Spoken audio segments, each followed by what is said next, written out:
couple years back, I was coming home from a gig in Cambridge, England, and I didn't have enough fuel to get home. So of course, I pulled into a petrol station. I'm presuming the pump was getting no response from the shop, and can't see an assistant on the other side of the window. It's 2 a.m. at this point, so the shop isn't open. You have to pay through the hole in the window, etc. Anyways, I'm standing there like a lemon and nothing's happening. So I approach the window and bang on it. Still nothing. Nobody home. Just then I hear a shuffle behind me and a deranged, breathy giggle. As I spin around, there he is. The strangest, most peculiar looking fucker I've ever seen. A wide-eyed, scruffy-hooded man, on all fours in a crawl position, head cocked up, glaring at me with a menacing, snarling, saliva-laced grin. I back away slowly, just assessing the situation. Is he just a nutter that's escaped from an asylum? Or is he a sinister a-hole that gets a thrill out of scaring people? As I back away, he slowly moves sideways, whilst giggling and wheezing at the same time. All dribble round his mouth and chin. Our glares are locked on each other, and I'm preparing to run up and boot him in the chops. Just then the shop attendant appears from hiding under the counter and puts a sign against the window saying, "Police have been called." This is enough to get the lunatic's attention, and slowly rises to a hunched standing position and just stares, still smiling at the window and makeshift sign. This gives me enough time to run and jump into my motor. I get in and lock the doors, but stick around as I wouldn't forgive myself if the shop attendants get hurt or anything. Even though the nut job is locked out, you never know. The freak didn't move a muscle for what seemed like 3 minutes or so, but the sirens in the distance snap him out of it. He lifts his head and shouts and swears towards the sky, then runs off into the trees behind the petrol station. At this point, I've had enough and exit for home. The adrenaline lasted hours, but I managed to drive okay, and all was fine. He was just a man in a hoodie, acting like a fucking loon. Probably high or something, but it was extremely creepy.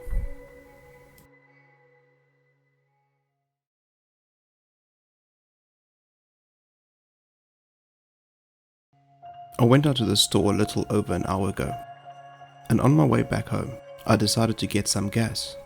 I just got paid today and I was running low. I figured that I would be in and out. I get to the gas station, and as I'm doing my thing, I'm trying to figure out how to open the gas cap because my car is from 2004 and I didn't know that I had to pull a lever inside the car to open it. This young woman stops me and asks if I live on a nearby street, that she thought she recognized my car. I'm kind of thrown off by this, honestly, just because I have social anxiety and talking to strangers is not my strong suit. And I ask her to repeat herself. She does, and I tell her no. She apologizes and walks away for a second. Keep in mind that I'm a 19-year-old girl.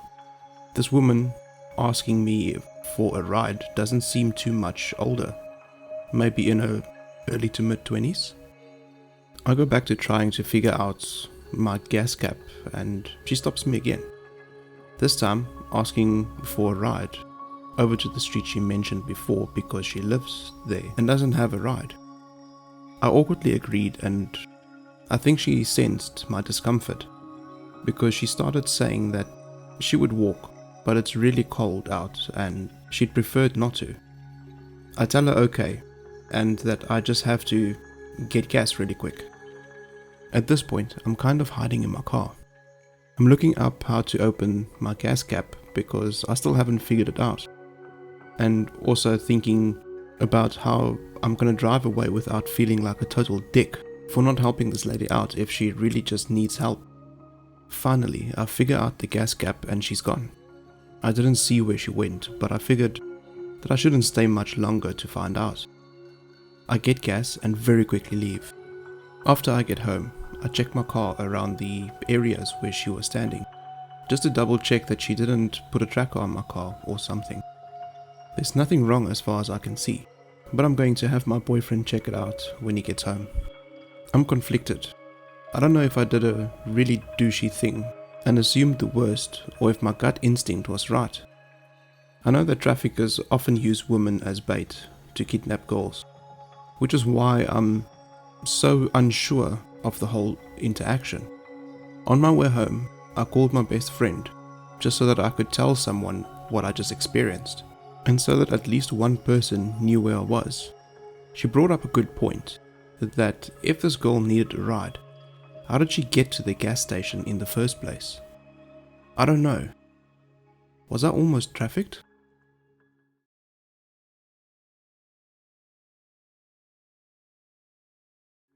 I was told the story by my mother shortly after I had passed my driving test, as a warning to me as a young woman of why you should always lock your car doors at all times.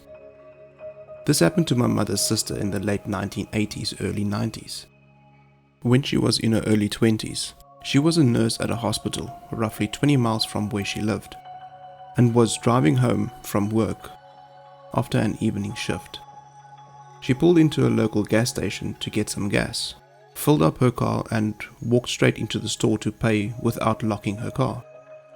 This was in the good old days when you had to manually put your key into every door, which she didn't bother to do. She was queuing up to pay when she noticed the store assistant was looking very nervous and on edge. He asked her, "Ma'am, is that your car in lane 1?" and proceeded to describe the car she had just left. He confirmed that he had just seen an unknown man from off the road check if her car was unlocked.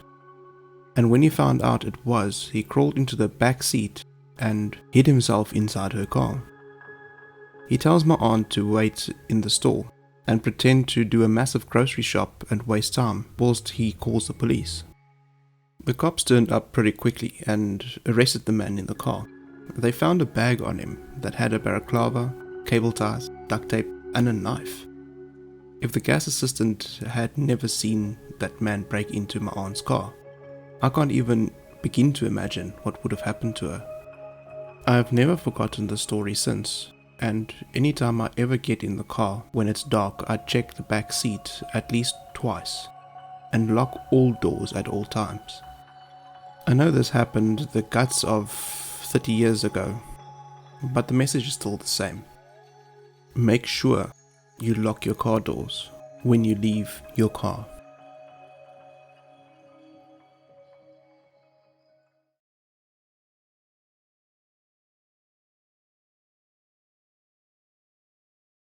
This took place back in 2014, and I'm not an author, so forgive me if my writing isn't up to snuff with the other posts on here. I was 17 years old, and I lived in a very small town in Massachusetts. And every night I would take walks after sundown. I enjoyed it. It was peaceful. Now, I understand that this whole setup is inherently sketchy, and walking around town in the dead of night is just asking for trouble. I was a very antisocial person, so I did it every night. I lived on a street about 4 miles long in total, and there would be a few houses every half mile or so. But for the most part, things were pretty secluded, other than a decently sized cemetery that I would sometimes hang out at.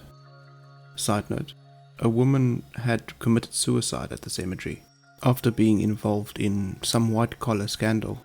I never knew her or her family, and I mean no disrespect to them. There was also another cemetery in town, which was pretty famous for alleged supernatural events that people used to do witchcraft in, very popular amongst ghost hunters and people into cheap scares. So our little town was kind of a hotspot for creepy stuff. The street had about 5 streetlights, and one of them was constantly bugging out and never got fixed. In order to get to the center of town, I'd have to walk a few miles, essentially in the pitch black darkness, with nothing but a mag light, my headphones and my cell phone. Past the cemetery, at the end of the street, there was this local donut shop, and then the center, and I would listen to music in the dark with a flashlight being the only decent light for miles until I got into town. I would wear this long black pea coat. At one point I shaved my head completely bald, so that people would think I was creepy and wouldn't bother me if they were driving down the road at that particular hour. The local police were familiar with me, my family, and our kind of messed up background. In 2013, my brother saved me from my dad after he tried to beat me up. He was beaten unconscious and the police were called. After that, he left, and I haven't seen him since. But that's not related to the story in any way. I think the cops realized I was a troubled kid, but not out to do anything malicious. I have a clean record, no fighting or stealing, or anything like that. And they kind of let me do my thing. I would often go into these weird fantasies where I was some vampire hunter who had to protect the town from monsters that came out in the dark. Pretended I was some parody comic book hero called the Night Lurker who used to weaponize flashlights to fight evil. I was cringy and stupid, but it was mostly a joke, and I had an extremely overactive imagination. I try not to tell most people about that. What does all of this have to do with the clown man? Absolutely nothing. Anyways, it was Halloween night. I was on one of my evening patrols and had gotten to the center of town. At the town center there's this 24-hour gas station called Cumberland Farms. If you live in New England, it's mostly like where you fill your tank or buy overpriced snacks. As I was walking up to the store, there was this extremely tall, slightly pot-bellied guy who was dressed like a clown, but his makeup made him look a bit more like Beetlejuice. He was staring at me with his eyes wide open and had a toothy grin. I pretty much figured that it was Halloween and it was some guy trying to fuck with me for fun. So I just said, "Happy Halloween, man," and kind of blew right past him into the store. Bought myself a soda and some candy, and when I walked out the door, he wasn't there anymore. I continued my walk, put my headphones on, and forgot about the guy. The whole town center is connected to Route 9 Main Street, and when I wanted to get around town, that was the road I'd walk on. So as I continue on, I let go of every single bit of common sense I had at the time, blasted my music to the point where I couldn't hear anything else, and just started running on autopilot because I'd done this so many times before. After walking about a mile away from the gas station, there were no cars on the road and I started to feel a bit uneasy. I looked back and what do you know? This giant clown Beetlejuice looking guy is about 5 feet behind me. The same expression on his face from before. Eyes wide, toothy grin. I also need to paint a picture of how tall this guy is. He must have been like 6'7" and essentially towering over me. I kind of stop in my tracks, take my headphones off and look at him. He just passes right by me and says, "Happy Halloween" in this weird ass goofy clown voice, and continues walking down the street in front of me. That's the last interaction I have with him, but I keep my eyes on him as he continues walking. Last I saw him, he went into a subway parking lot and was peeking into the windows of people's cars. I get that the guy was clearly just trying to creep people out, because it was Halloween night and it's fun. But the dude waited for me to leave the store, out of sight, and then proceeded to follow me down the street when I wasn't paying attention, just to say Happy Halloween and then dip. And I still had the entire length of street my house was on to walk in the pitch black. Needless to say, I turned my music volume down and was constantly looking behind me my whole way home. Very creepy.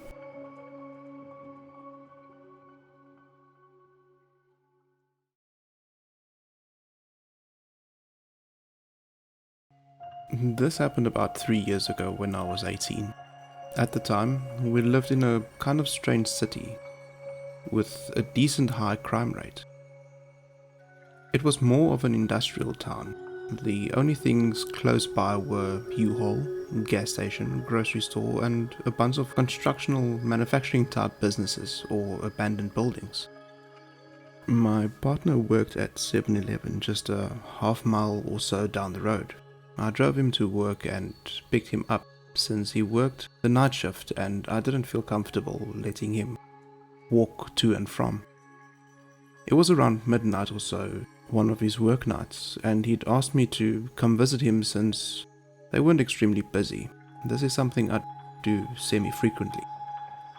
The side of the building where I parked was in a blind spot as far as surveillance goes, but I parked over here to free up parking in front of the building since I anticipated staying a while. There weren't a ton of vehicles, only a few scattered around the parking lot, including a white, fairly new looking pickup truck near where I had parked. An older man, probably around his late 30s, early 40s, was standing near the truck, and I had to walk past him to get to the building. When I went to walk by, he stopped me, standing partially in the walkway. At first I wasn't super uncomfortable, just moderately annoyed since I don't really enjoy talking to strangers. He started telling me how his truck wasn't working and he couldn't get it to start. I didn't really question it and dismissed him by saying I knew nothing about cars, so there was nothing I could do to help. He was pretty persistent after this, asking me to come look, and telling me about how it just wouldn't work, how he needed my help, and whatnot. By this point, I was pretty weirded out, since I'd said at least 2 or 3 times that I just know nothing about cars. So I didn't see how I would be helpful in any way. He'd also asked me what I was doing out this late, etc. I told him my boyfriend worked there and I was coming to visit, and he looked noticeably uncomfortable at that. I took my chance and quickly walked into the gas station and got my partner to come out. Without any hesitation, the guy jumped in his truck and immediately sped off, like suspiciously fast. All in all, it was super weird, and I don't want to know what would have happened if I had gotten any closer to the vehicle, since it was clearly working just fine. Nothing ever came of it, and I didn't get his license plate number, since I would have either had to go around the back of his truck, which was dangerous and he could have noticed, or I would have had to get it as he was pulling off. But he reversed and just sped off down the dark road, so there was no way to see it.